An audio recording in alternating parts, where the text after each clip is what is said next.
toutes et à tous, c'est Ahmed, j'espère que vous allez bien, j'espère que vous avez apprécié la vidéo d'hier. On va parler Bitcoin aujourd'hui, on va parler aussi macro avec les Elliotistes.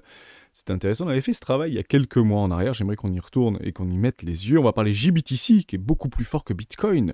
On va bien sûr en parler dans cette vidéo, la smart money a le contrôle total de ce momentum et de ce prix vis-à-vis de Bitcoin. On va parler également des coups de retrait. J'ai fait quelques retraits hier. Et je me suis dit que ça pouvait être intéressant de le partager avec la communauté, de savoir combien ça nous coûtait de retirer de l'argent et de l'envoyer directement sur le compte bancaire. Parce qu'on va commencer potentiellement à prendre des profits. Si certains l'ont déjà fait, moi je l'ai également fait personnellement. Et puis je me suis dit, ce serait peut-être intéressant de retirer un peu d'argent pour pas tout laisser nos deniers sur les échangeurs centralisés. Et j'ai fait en fait un test sur 1000 $, 1000 $, 1000 $, que ce soit sur Swissborg, que ce soit sur Bitpanda ou que ce soit sur Binance. Les résultats sont très intéressants. On en parle maintenant. Avant de commencer, je vous invite toujours à rejoindre le Discord des rois du marché. Vous trouverez le lien dans la description, dans les documentations. Vous y trouverez une stratégie qui s'appelle la stratégie 4 rois. N'hésitez pas à l'utiliser, vous en imprégner, vous en inspirer pour vous aussi trouver votre propre style d'investissement, que ce soit sur le court, moyen ou long terme. Cette stratégie a été téléchargée plus de 10 000 fois. On voit de plus en plus de choses comme ça. José nous l'a partagé aujourd'hui, par exemple. Je ne sais pas si ça vient de toi ou si tu l'as trouvé sur Twitter, mais sur Twitter, on voit de plus en plus de choses comme ça qui a l'air logarithmiquement parfait, avec des hausses sans discontinuité, très intéressant à dire ça, avec potentiellement une phase parabolique bien évidemment, et on a l'impression qu'on est en train de tout simplement de louper le train. Un conseil, ou en tout cas une préconisation que je m'impose à moi-même, c'est laisser venir le cours à vous, et j'aimerais vous en parler dans cette vidéo. On commence maintenant. Côté Bitcoin, on est en train de un petit peu latéraliser, on est tout simplement en train de respirer, en train d'accepter une forme de consensus qui est en train d'être trouvé entre les boules et les bears, de plus en plus de liquidation et de liquidité qui se place au nord comme au sud, et on va essayer de voir à quel moment on pourrait potentiellement interagir avec ce marché pour celles et ceux qui ont ce sentiment qui est extrêmement douloureux, parfois je peux le comprendre, d'avoir loupé le train. À quel moment on peut rentrer? En fait, vous avez plusieurs zones. Pour pouvoir rentrer, vous avez ici le premier arrêt, qui fera aussi office de support par rapport à ces 25 000 $ qu'on devra tenir, par rapport à ce tout petit précédent mouvement, et un petit mouvement plutôt parabolique, qui plus est. Vous avez également l'autre premier arrêt de tout le précédent mouvement, depuis les bottoms de marché jusqu'à nos tops ici provisoires des 28 600 $, me semble-t-il. Vous avez une zone de rechargement d'achat très court terme, entre les 618 et les 586, qui reviendrait sur les 21 500 $, jusque potentiellement les 23 000 $, qui viendrait peut-être retester nos convictions, et qui est une confluence entre éventuellement un atterrissage statistique des Elliotistes en une 2 et potentiellement une 3 qui nous enverrait to the moon, bien évidemment, c'est clairement ce qu'on attend, qui reviendrait entre les 0,50 et les 0,618. Voilà où est-ce qu'on pourrait éventuellement attendre nos cours. Ici, ici, ici et potentiellement ici. Après, en dessous, on n'a plus rien à y faire. Pourquoi? Parce qu'on est déjà venu chercher la liquidité, vous avez des déséquilibres jusqu'aux 20 700 $. Est-ce que ça veut dire qu'on n'ira pas? Est-ce que ça veut dire qu'on ira? J'en ai clairement pas la moindre idée. Mais clairement, je n'agirai pas sur ce marché tant qu'on se retrouve proche de top provisoire. On le constate. Dans une tendance haussière, si on est plutôt swing trader, je parle ici au swing trader, on achète des creux, on n'achète pas des tops.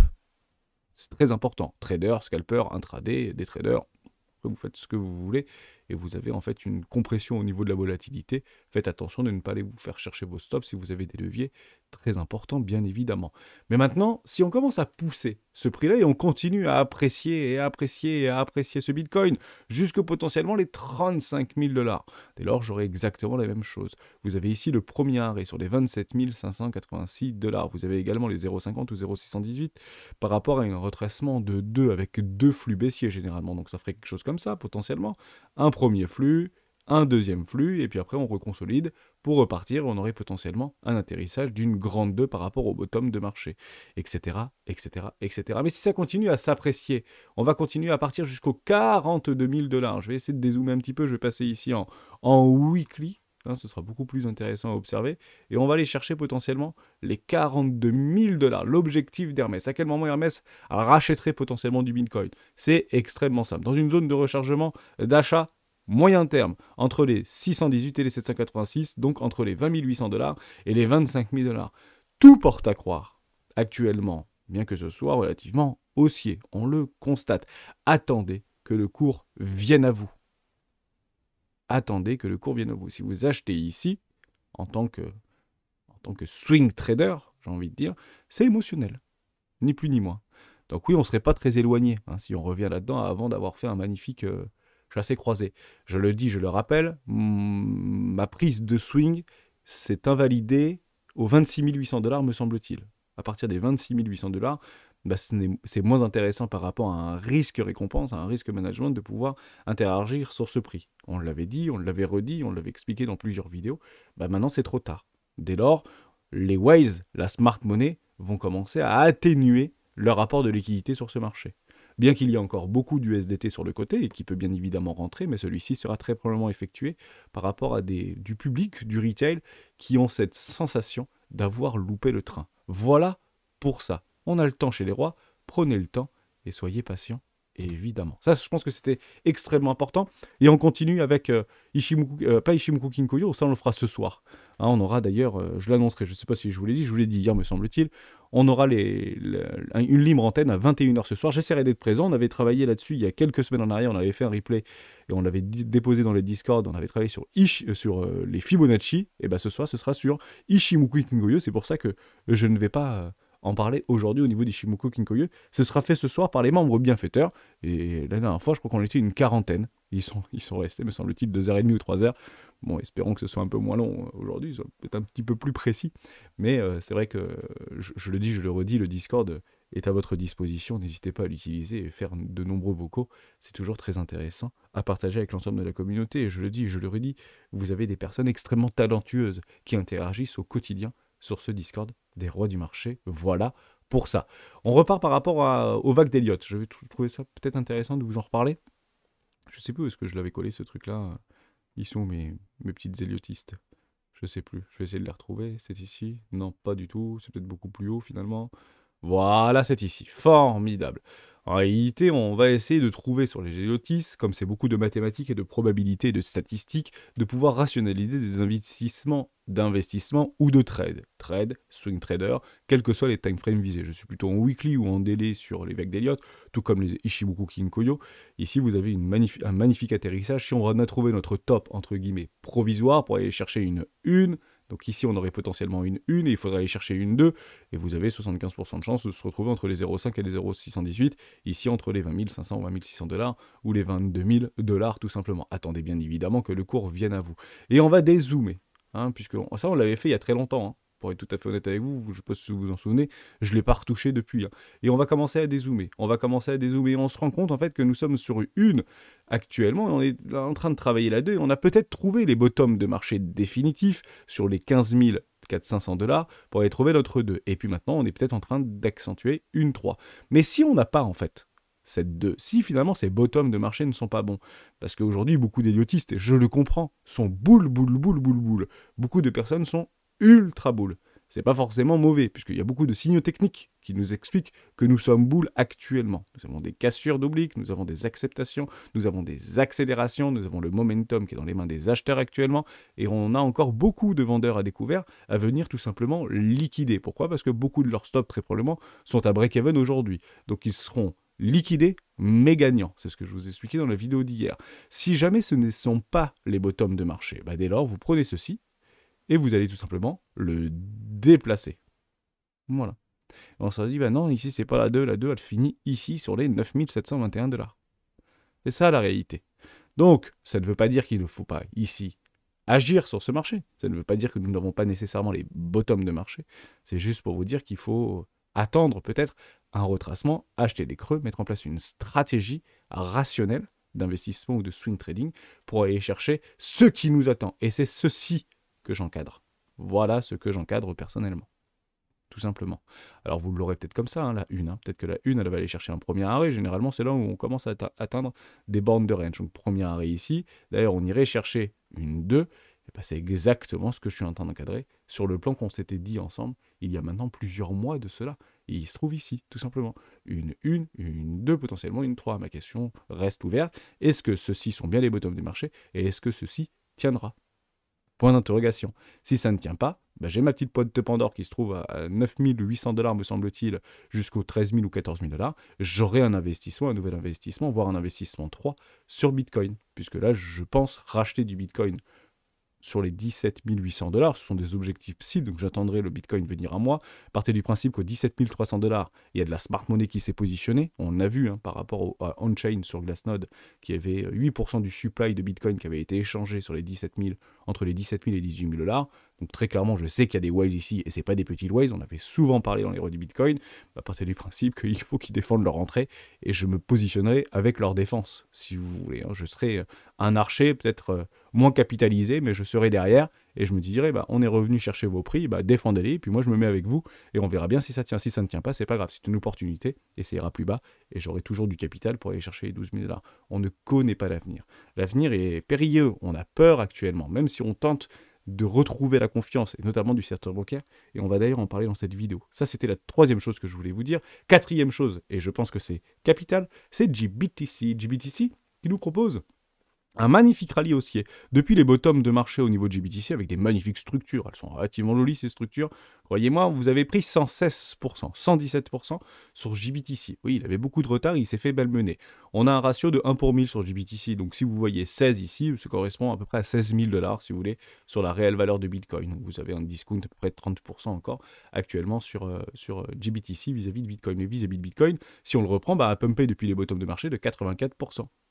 Dès lors, ça peut être des indications relativement sûres, si vous voulez, que la smart money se réexpose indirectement sur Bitcoin, sur GBTC, sur sa fiducie. C'est super important, puisque il continue à redrainer, ou il retrouve du drainage de capitaux. Dès lors, je vous inviterai à aller regarder GBTC pour voir quelles sont les crypto-monnaies qui sont actuellement détenues par GBTC, pour voir si peut-être il y a des grosses caps qui pourraient être intéressantes. Il y a du Basic 475, vous allez peut-être rigoler, mais il y a aussi du Filecoin, par exemple dans GBTC actuellement.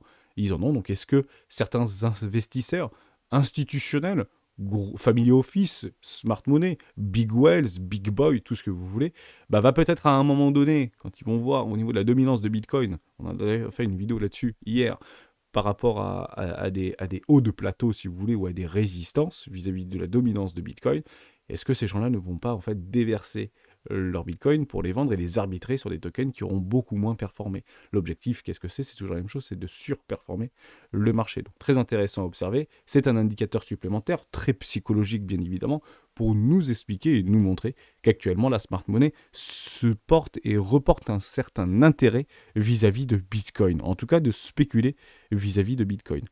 On continue avec quelque chose de plutôt intéressant vis-à-vis de la prise de profit des top traders. On le voit très très bien, je vous l'ai mis ici, long short position, ratio top trader BTC EUSDT sur Binance, et vous avez une toute petite décroissance ici. Dès lors, on arrive sur des résistances, et je trouve ça très pertinent d'ailleurs de faire ce travail-là avec vous, puisque notre long en réalité, qu'on avait pris ensemble, ce swing long si vous voulez, donc il y a beaucoup de chasse au stop, en fait on avait vu que ici sur les 25 000 $ à peu près, c'est ici qu'on avait pris notre première position, c'est assez incroyable, le Bitcoin avait fortement retracé, donc bravo à ceux qui avaient TP, je sais que beaucoup d'entre nous avions TP à ce moment-là, et ici on commence à retrouver nos 28 000 $, on est exactement sur le premier arrêt du précédent petit mouvement vis-à-vis de Celsius et de Terra Luna, et on voit qu'on commence à travailler, donc c'est quelque chose de mécanique, si vous voulez. Les objectifs qu'on a, on a à peu près tous les mêmes, on voit à peu près la même chose et on agit en fonction.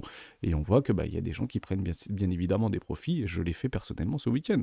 Tout simplement, j'ai eu la notification, pingo, ça a pingé, puis on a pris des profits, mais je peux peut-être me tromper, peut-être que ça va continuer à faire quelque chose comme ça. Ça tombe bien, j'ai aussi des profits à prendre sur un premier arrêt, sur les 36 000 $, et j'aurais à peu près sorti 85%, 90% de ma position sur les 36 000 $. Voilà de mon côté. Donc on voit que les top traders commencent à prendre un tout petit peu de profit ici. On le comprend, on se couvre, on prend des profits, c'est exactement ce qu'il faut faire. On a un soutien au niveau de l'USDT ici, on a un ratio long short plutôt en faveur des longues actuellement, et on revient dans un funding négatif. Je trouve ça relativement incroyable. Donc les gens shortent les résistances.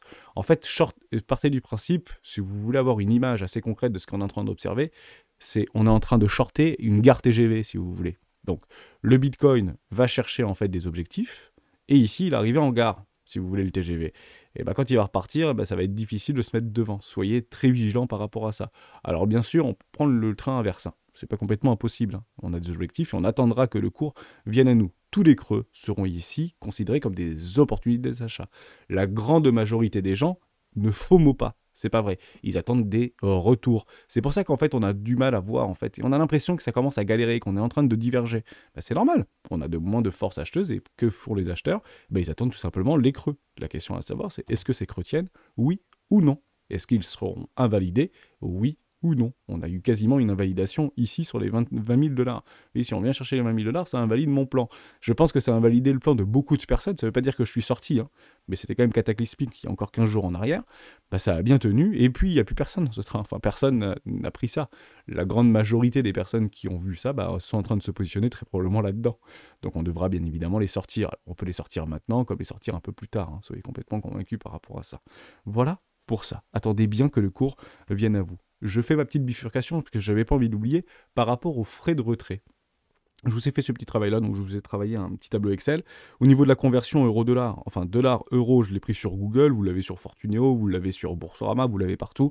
Vous aviez en fait 1000 $, est égal à peu près 932,66 € à peu près. Mais il faut savoir que 1000 USDT sur Binance était égal à plus, ou sur Bitpanda ou sur Swissborg, était plus que 1000 $. Donc c'était 1002,68 $. C'est une moyenne que j'ai faite par rapport à l'ensemble des échangeurs. Donc 1002,68 € en USDT, en vrai dollar à ce moment-là, est égal à 935,58 €. Dès lors, on va regarder combien sur ces 935,58 € sont arrivés sur mon compte en banque. J'ai fait Fortuneo sur Binance, mais j'aurais pu faire d'autres trucs. J'ai plusieurs banques en fait, mais comme sur Binance, ça fait longtemps que j'ai du Fortuneo, bah, j'ai gardé en fait Fortuneo sur Binance. Donc j'ai reçu 936,88 €. Il y a 1 € de frais du retrait ou 0,1%. Au niveau des spreads, bah, c'est 0. Pourquoi 0? Parce qu'en fait, Google me donnait en fait une conversion. Je l'ai revérifié, ça m'a fait beaucoup sourire. Me dit, bah, en réalité, la variation hors spread de l'euro-dollar, bah, ça me donnait 935,58 $. Or, j'ai reçu 936,88 $. Donc, je ne sais pas si c'est un bug, je ne sais pas si c'est juste formidable. Allez savoir, ça a pris à peu près 2 heures pour arriver sur mon compte. Donc 0, j'ai presque envie de dire qu'il y avait des spreads négatifs ici. Donc j'ai même gagné de l'argent finalement par rapport à cette parité. Donc je ne sais pas si c'était au niveau de Binance ou s'ils ont peut-être des... Je sais pas, où est-ce qu'ils sont en Irlande ou je ne sais pas où est-ce qu'ils sont au niveau des... J'ai un doute. Ouais, c'est Irlande. Je crois qu'ils sont en Irlande au niveau de leur truc, au niveau du siège pour les virements. Bon, je sais plus, ou à Chypre, je sais plus. Bon, peu importe, en tout cas, pas cher au niveau de Binance vis-à-vis de cette conversion entre le dollar et l'euro. Dépôt minimum sur Binance, je vous ai juste mis une note, bah c'est 0,01 $. Je ne savais pas, mais vous pouvez faire un dépôt minimum, que ce soit, me semble-t-il, par virement bancaire, de 0,01 $. Je trouvais ça intéressant de vous le dire. Côté Bitpanda, j'ai reçu 925,35 €. Annonce conversion, 1000 $ USDT égale 925 frais inclus. Ça, c'est ce que j'avais en fait au niveau de Bitpanda, plus 0 de frais de retrait. Donc ils mettent ça en gros en gras. Les retraits sur Bitpanda, c'est gratos. Ouais, mais en réalité, quand vous faites votre conversion entre 1000 USDT ou 1002 USDT et que vous faites égal frais inclus, bah ça vous donne 925 €. Ça veut dire que si vous faites une différence entre Binance, même si vous enlevez 1 €, hein, si on reprend exactement les 935,58, bah en fait, ça vous fait un spread de 1,3%. En fait, Bitpanda vous prend sur 1000 balles 12,53 €. Les délais, c'est immédiat. Faut le savoir. Et d'ailleurs, au niveau des dépôts, ça je ne le savais pas non plus parce que j'ai envoyé d'un échangeur vers un autre sur en ERC20 en USDT ou TRC20, puisque Binance propose le TRC20 mais pas Bitpanda ou ni Swissborg. Bah, les frais de dépôt seront facturés si le montant est inférieur à 117,11 $. Frais inférieurs, donc ils vous disent combien ça vous coûtera si vous avez un dépôt inférieur à 117, que ce soit en crypto, que ce soit en CB, que ce soit en virement, je ne sais plus, mais en tout cas de crypto, en crypto, donc USDT vers USDT, et ben ces frais, c'est 5,85 $, je trouve ça énorme, et le dépôt minimum sur Bitpanda, c'était 11,81 €. Et ce qui est intéressant, c'est que ça change souvent. Donc des fois vous avez du 118, des fois vous avez du 97, des fois vous avez... Je ne sais pas comment ça marche au niveau de Bitpanda. Donc voilà, en tout cas, vous avez ces informations-là. Donc il faut peut-être pousser un petit peu. C'est vraiment dommage de payer quasiment 5% de frais. Je pense que c'est surtout pour empêcher les tout petits déposants de venir sur Bitpanda. Hein. C'est vrai que si vous mettez 50 € de CB tous les mois en mode dollar cost average, par exemple, bah, je pense que c'est pas un bon échangeur, Bitpanda, par rapport à ça. Côté Swissborg, aussi une bonne surprise, donc on a perdu 12 balles hein, par rapport à Binance. Côté Swissborg, pareil, sur le Crédit Agricole, 1000 $, ça m'a donné 928,96 €, pardon. 4,67 de frais de service annoncés, donc ça on vous l'annonce bien, hein, c'est pas frais inclus comme sur Bitpanda, parce que là c'est pas vraiment transparent, puisque vous n'avez pas en fait cette conversion. Si vous le faites depuis Bitpanda, vous n'avez pas la conversion, donc vous savez même pas combien ça fait réellement, combien ils vous prennent de frais, etc. C'est pas transparent. Sur Swissborg, c'est complètement transparent. Donc frais annoncés conversion, plus 1 € de frais de retrait. Ça aussi, c'est complètement donné et c'est complètement visible. Donc d'abord, vous faites votre conversion, donc vous payez 4,67 €, puis quand vous passez de Swissborg vers votre compte en banque par virement SEPA, et ben c'est 1 € de frais de retrait, ce qui donne un spread en fait de 0,9%, c'est 8 € et c'était immédiat, tout simplement. Voilà pour ça. Donc si vous voulez faire des retraits, bah, partez du principe que pour moi, le meilleur, surtout qu'il est PSAN aujourd'hui, bah, c'est Binance. Et je pense que beaucoup d'entre nous ont un compte Binance, bien évidemment. Donc c'est toujours la même chose. Est-ce qu'on leur fait confiance? Est-ce qu'on leur fait pas confiance? Moi, je ne mets pas tous mes œufs dans le même panier et je suis prêt à m'amputer sur 1000 $, de 8 $ ou de 10 $. J'ai envie de vous dire, c'est le jeu. Il faut bien qu'ils vivent, ces gens-là. Hein, c'est toujours la même chose. Il faut qu'ils vivent. Pourquoi en fait c'est beaucoup plus cher Bitpanda et Swissborg? Et ben en fait, posez-vous juste la question. Là où les échangeurs gagnent le plus d'argent, et c'est comme ça que les gros échangeurs, et je parle notamment de Bittrex, je parle notamment de Bitfinex, je parle notamment de Bybit, je parle de OKEx, je parle de Bitget, je parle de... Ils ont quoi en fait comme particularité, ces gros échangeurs, et notamment comme Binance? C'est que vous pouvez faire des contrats futurs et vous pouvez faire du dérivatif, que ce soit de l'option ou que ce soit du margin. Et ça, c'est très rémunérateur sur les taux de financement vis-à-vis des échangeurs. Bitpanda ne le propose pas. Swissborg ne le propose pas. Dès lors, comme il se concentre sur du marché dit spot, et bah, malheureusement, il faut bien les rémunérer, tout simplement. Et c'est pour ça que vous avez... et c'est pour ça d'ailleurs également que Binance parfois nous propose, ou Bybit nous avait proposé il y a quelques mois en arrière, trading sur spot gratuit. Où à un moment donné, Binance avait dit BTC ETH, bah, tous les frais de trading sur le spot sont gratuits. Parce que c'est le moins rentable pour eux. Et vous avez compris que c'est plutôt les contrats futurs, le margin, surtout le margin, hein, sur spot margin x5, x3, x4, c'est extrêmement rentable pour eux. Soyez complètement convaincus par rapport à ça. Après, je ne vous parle même pas des doubles actifs, de doubles earn, des doubles, tout ce que vous voulez. C'est une poule aux œufs d'or. Ça génère des milliards de dollars. Soyez complètement convaincus. D'ailleurs, on avait fait cet exercice-là, je crois, il y a à peu près 3-4 mois, peut-être 6 mois, qu'il générait par jour 10 milliards, je crois. C'était ça, à peu près 10 milliards par jour au niveau des frais de trading, ou des frais de trading. Je crois que ça correspondrait à peu près à 10 milliards par jour sur la planète. Ça commence à générer de l'argent, quand même, ces trucs-là. Hein. Donc c'est pour ça que... qu'ils ont la possibilité de faire des frais peut-être moins élevés par rapport à des frais de retrait, entrée-sortie, et également immédiat. Voilà pour ça. J'espère que je vous ai aidé. Et comme ça, vous pouvez peut-être faire on pourrait se le partager sur le Discord, vous allez dans retour vidéo, et on regarde si vous avez d'autres échangeurs. Peut-être, je sais pas moi, OKEx, peut-être Bitget. Je sais que plusieurs d'entre vous ont Bitget, je sais que d'autres ont d'autres échangeurs. Crypto.com, par exemple, je serais curieux que si vous pouvez pas le faire sur 1000 €, faites-le peut-être que sur 100 $, par exemple, et on voit si oui ou non, s'il y a des frais incompressibles. S'il y a des frais incompressibles en montant, bah faudra juste le dire, mais si c'est en pourcentage, ça peut être intéressant peut-être de regarder qui est le plus cher, qui est le moins cher. Je sais qu'il y a beaucoup de comparatifs comme ça sur Internet. Bon, je trouve pas, pour être tout à fait honnête avec vous, je trouve pas du tout ça délirant, bien évidemment. Voilà pour ça. On continue juste et on finit là-dessus par rapport à l'analyse technique. On va juste parler très rapidement du DXY et du S&P 500. Ici, au niveau du SPX, on avait fait ce petit travail-là il y a quelques semaines en arrière. Vous savez, quand je fais des trucs et quand je gribouillis, généralement, je ne l'enlève pas. Donc, on est arrivé sur l'oblique, on travaille l'oblique, on est en train de retrouver peut-être un retour des flux acheteurs ici, au niveau du S&P 500, bien aidé par l'apport potentiel de liquidités de l'ordre de 2000 milliards de dollars par la Fed pour retrouver cette liquidité, pour tout simplement annuler le risque au niveau des taux de change, au niveau des bons du trésor américain, qui ont été dévalués très fortement par rapport à la remontée des taux. Oui, bah, plus personne ne veut des bons du trésor avec 1% de rendement annualisé, vous imaginez bien le truc. Donc bah, ça permet d'apporter beaucoup de liquidité, vous gardez vos bons du trésor, vous n'avez pas besoin de les sell pour pouvoir retrouver la liquidité, et bah, généralement cet argent, ils vont à peu près partout, et surtout sur les marchés financiers. Soyez complètement convaincus par rapport à ça. Une très grosse partie des liquidités qui sont émises par les banques centrales vont ruisseler dans les marchés financiers, et très peu en réalité. Hein, je crois qu'il y avait eu des études qui avaient été montrées, je crois que c'est 7% ou 6% qui vont directement dans l'économie réelle. Enfin, je ne vous raconte pas l'histoire, mais c'est à peu près ça, c'est un peu délirant. Mais c'est comme ça que ça fonctionne et il y a des mécanismes qui sont très bien expliqués. Et vous pouvez trouver toutes ces informations-là sur Internet, bien évidemment. Donc on retrouve cette petite plus acheteur. Au niveau du CAC 40, très intéressant également. Hein. On aura la fête d'ailleurs demain. Vous ouvrez en gap haussier. Donc bravo. Hein. Je pense que ça a beaucoup rassuré les marchés d'avoir eu ce consensus avec l'ensemble des banques centrales du monde entier. Donc la Banque of Japan, la BCE, la Fed, la Banque d'Angleterre, etc. Ça redonne la confiance et apporte de liquidité, et apporte de la liquidité, qui apporte de la liquidité au marché. C'est juste formidable.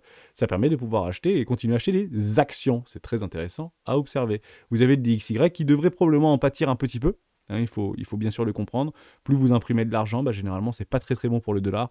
Et vous avez en fait une première décroissance. Et on avait fait ce petit travail-là. On pense qu'on a donc échoué sur le premier arrêt. D'ailleurs, on peut aller chercher un nouveau plus bas. Et peut-être, si jamais, et ça c'est peut-être un scénario qu'il faut encadrer et que personnellement je peux encadrer, c'est si Jérôme Powell décide de conserver un plateau haut au niveau de ses taux.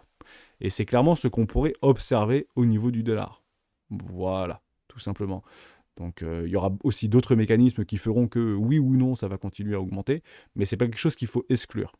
Voilà, donc pour l'instant je le garde complètement dans mon idée, sauf si on continue à se déprécier, et puis à ce moment-là on le constatera, bien évidemment, et on aura déjà pris des profits, soyez complètement convaincus, par rapport à Bitcoin et nos crypto-monnaies préférées, en tout cas, personnellement je l'espère. On fait quelques toutes petites news, je pense qu'on peut aller relativement vite. Amazon va licencier 9000 postes supplémentaires, on continue à dégraisser au niveau de ces grandes multinationales, donc c'est plus d'1 million de salariés Amazon, mais ça fait toujours les gros titres et c'est toujours dommageable finalement, puisqu'ils génèrent beaucoup, et je dis bien beaucoup d'argent, et je ne pense pas que ce soit réellement nécessaire de supprimer des postes et de continuer à dégraisser, que ce soit Facebook, que ce soit tout ce que vous voulez, que ce soit Meta, Meta Facebook, que ce soit Amazon, que ce soit d'autres grandes entreprises. Je trouve ça un petit peu dommage, malheureusement, mais c'est comme ça, et ça permet tout simplement de redonner un petit peu de dividendes aux actionnaires qui ont été tant malmenés pendant toute cette année 2022, bien évidemment.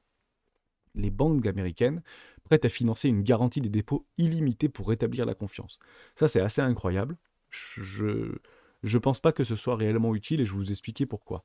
En réalité, le coup de Silvergate, ou les coups de Silicon Valley Bank, on a compris très rapidement que 93% des déposants avaient des comptes supérieurs à 250 000 $. Mais si vous commencez à... ça va correspondre à combien de personnes ou combien d'Américains en fait, de pouvoir garantir des dépôts illimités pour établir la confiance. En fait, ça va juste profiter aux 1% ou 2% les plus riches des États-Unis. C'est ça la réalité. Donc on est en train de mettre en place et de contraindre les autorités à dénouer tout risque des plus riches. Parce qu'aujourd'hui, en France, par exemple, vous avez la garantie des dépôts jusqu'à 100 000 € sur l'ensemble de vos comptes. 100 000 €, en fait, faut quand même se rendre compte, c'est quasiment 80% des Français. 80% des Français n'ont pas 100 000 € de liquidité sur leur compte en banque. Il faut vraiment le comprendre. Donc on est en train de mettre en place des actions dites du toute humilité pour retrouver la confiance, surtout des plus riches. Et ça, je pense qu'il ne faut absolument pas l'enlever. Pourquoi ? Parce que regardez, c'est marqué là, noir sur blanc. Cette semaine, la banque First Republic, qui sert principalement des clients fortunés, a vu sa valorisation en bourse fondre de 80%, basée à San Francisco, c'est la 14e banque américaine par la taille de ses actifs. First Republic Bank, principalement des clients fortunés. Donc quand on commence à attaquer les copains richissimes, vous avez JP Morgan, vous avez Goldman Sachs, vous avez Citi qui commencent à envoyer 30 milliards de dollars pour dire on a confiance en nos banques, on a confiance en tout ça. Oui, on prend très soin des riches aux États-Unis, et en France c'est assez similaire en termes de politique si vous voulez. Donc c'est clairement ce qu'on est en train de faire. On veut dire à nos riches que tout va bien dans le meilleur des mondes, donc restez là, laissez votre argent, et surtout, et je dis bien surtout, ne l'envoyez pas dans le Bitcoin. Et oui, c'est ça le grand risque en réalité.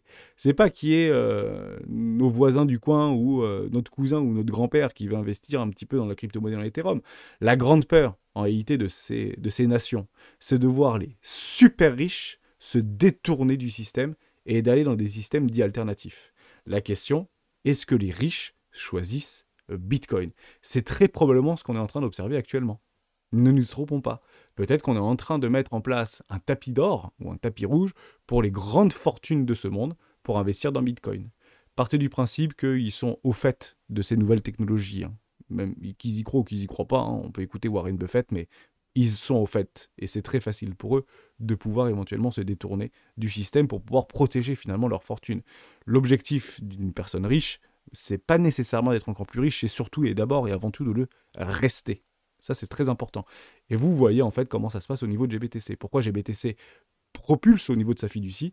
Parce que c'est extrêmement simple, bien que vous payiez 2% de frais annualisés, hein, c'est énorme au niveau des frais, on parle de Bitpanda, on parle de Swissborg, on parle de Binance, mais je crois que juste l'année dernière, au niveau de GBTC, c'est je crois 300 ou 400 millions de revenus au niveau des frais, hein, c'est colossal.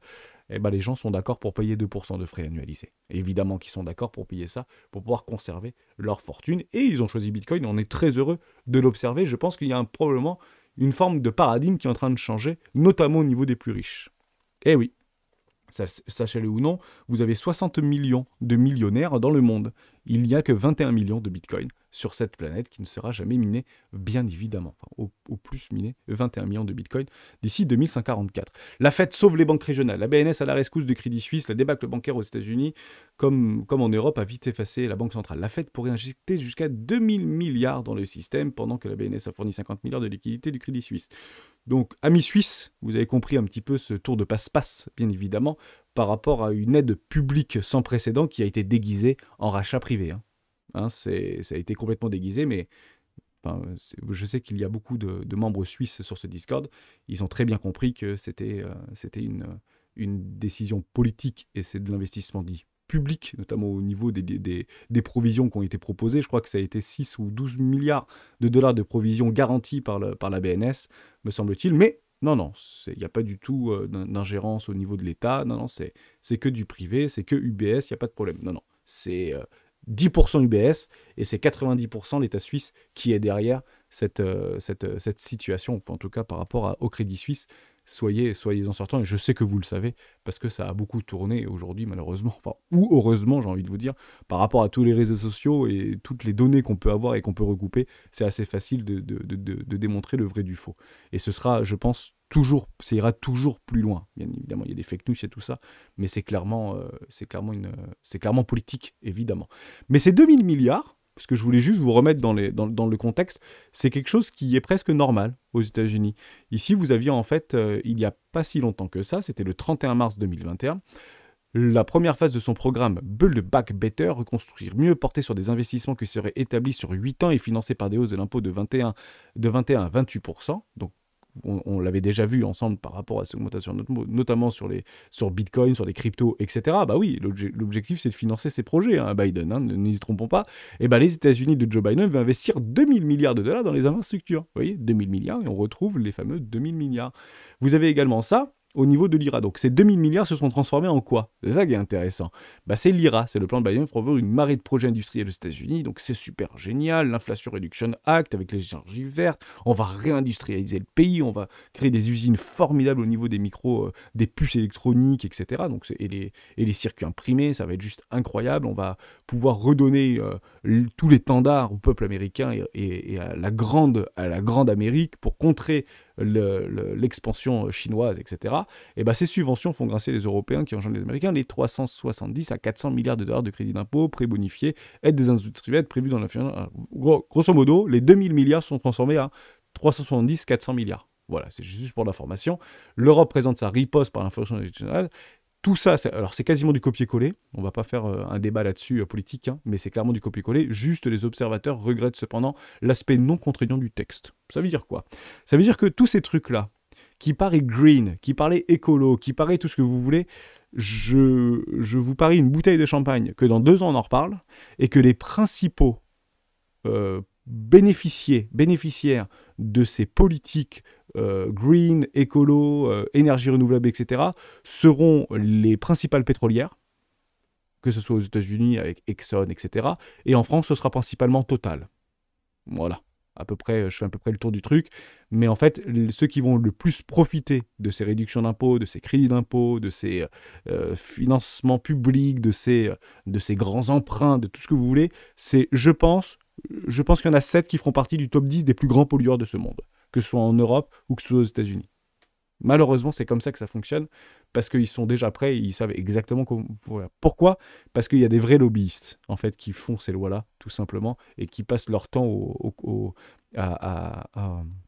comment ça s'appelle, européen, là, le Congrès européen, enfin l'Assemblée européenne, enfin bref, je sais plus comment ça s'appelle, le gouvernement européen. Bon, j'ai un trou, bref, et au Congrès aux États-Unis, bien évidemment.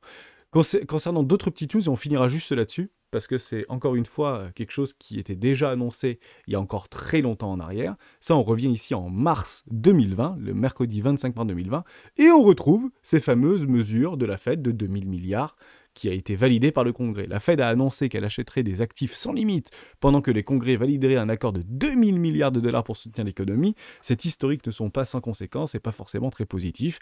Et ben nous vivons aujourd'hui, finalement, par rapport à cette inflation, je ne parle pas de notre situation bancaire, je parle au niveau de l'inflation, ceci n'était évidemment pas sans conséquence. Évidemment, la Fed rachat d'Asti concerne d'abord les bons du Trésor pour apporter de la liquidité au marché et interbancaire, et certaines obligations d'entreprise pour les soutenir, tout simplement, financièrement.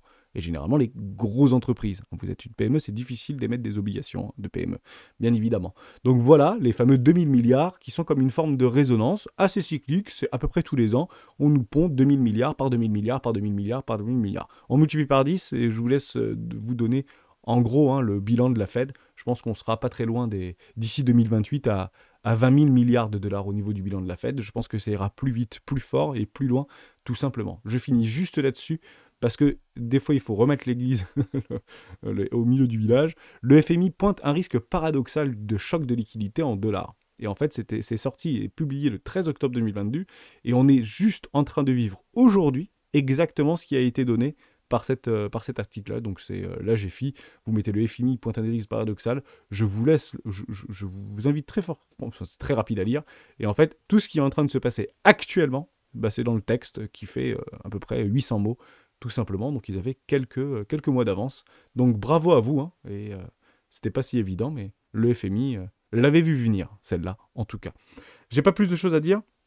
J'aurai un entretien avec Swissborg. Ce sera cet après-midi. Je crois que c'est Anthony ou Cyrus, mais je crois que c'est avec Anthony.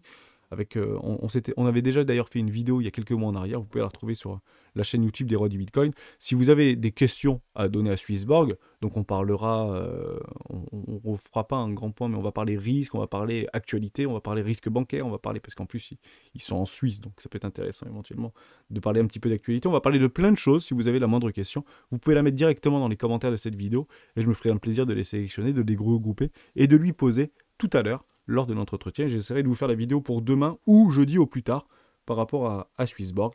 Voilà pour ça, il y aura plein de choses à dire. J'ai pris beaucoup de plaisir à préparer cette interview de tout à l'heure et j'espère que vous serez content d'avoir ce type de format. Je sais que c'est très plaisant et ça me fait plaisir de vous partager autant de valeur et de vous témoigner autant de valeur par rapport à notre travail au quotidien. Merci à tous et à tous d'avoir suivi cette vidéo jusqu'au bout. On se retrouve donc demain dans une prochaine vidéo des Rois du Bitcoin.